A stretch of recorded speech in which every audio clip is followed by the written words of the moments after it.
Hi, we're Group 38. I'm Tony. I'm Ryan. I'm Eric. And this is our robot. It stacks pucks, navigates, and echo senses its way through the arena to complete the challenge. We hope.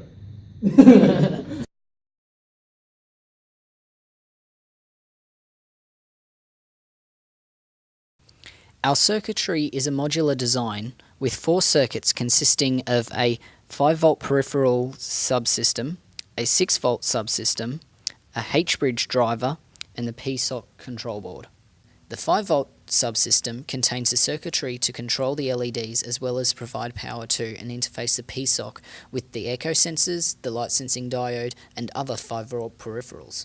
The 6-volt subsystem provides power and interfaces the PSOC's control signals with the servos. This circuit is also the mounting point for the user input pull-down switches. The white resistors seen here help reduce the power dissipation by the voltage regulators. At full load of 3 amps, the resistors dissipate 15 watts away from the voltage regulators. The H-bridge provides power to the wheel motors, taking in control signals for each wheel and outputting a driving voltage as well as providing the interface for the shaft encoders. And finally, the PSOC board contains the mounting points for the wiring between each of the subsystems. Our robot contains 2 sets of colour detecting circuits, one for detecting the puck in the claw and one for detecting the construction guide on the wall. Our robot senses colour by flashing 3 LEDs in turn and measuring their weighted response. It then compares this data with a predetermined calibration table to get a most likely result. The arm was originally based off a 2-joint robot arm design, offering 2 degrees of freedom, similar to the staff robot. This was abandoned after it was discovered the servos could not handle the weight of the arm gripper. We simplified the design by removing the ability for the arm to move horizontally and used the free servo to help lift the arm vertically. This shoulder piece served the purpose of keeping the gripper parallel to the ground when it was functioning.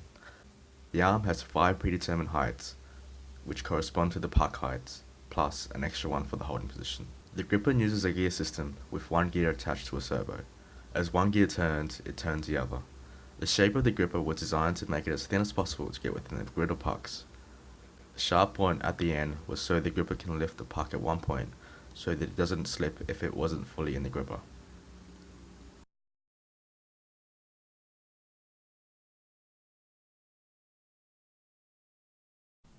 An object-oriented software architecture was used to program the robot navigation system. The wheel class controls the power to its motor with velocity readings from its shaft encoder to match the velocity requested by the driver, who coordinates the 2 wheels to achieve the forward and angular velocity instructions of the navigator. The navigator iteratively updates its estimate of the robot's pose and its map of the arena by incorporating odometry information from the shaft encoders and distance information from the echo sensors into a Kalman filter. When the navigator receives an instruction to move the robot to a new pose, it provides forward and angular velocity instructions to the driver using a location-based control system. Robot localization is based on a homogeneous vector coordinate system, with the arena, the robot, and each of the echo sensors having their own bases. Coordinates are transformed between bases with transformation matrices.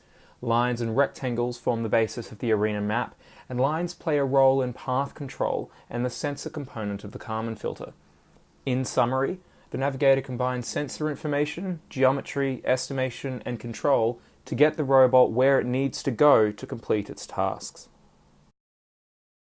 So, suggestions for students studying this in 2018. Personally, I think anybody studying this in 2018 should just test everything constantly. Every small improvement they make, test it and verify that it works.